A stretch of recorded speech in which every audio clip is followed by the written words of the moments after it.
Here's a top tip for GCSE English Literature, and this is the number one mistake I see students making all the time. You give history lessons rather than linking the context to the question. So what I mean by that is you might be asked something about Macbeth's violence.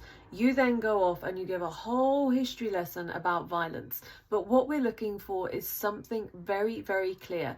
What was happening at the time that links to the reality of why Macbeth is violent. For example, if you were talking about Macbeth's violence at the beginning of the play, his violence is actually appropriate for the time. He was meant to serve his king, he was meant to serve his country, he was meant to be a valiant, noble soldier. So you would talk about that.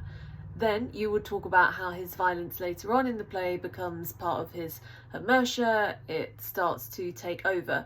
But you would not talk about violence endlessly giving a history lesson about violence in the Jacobean era.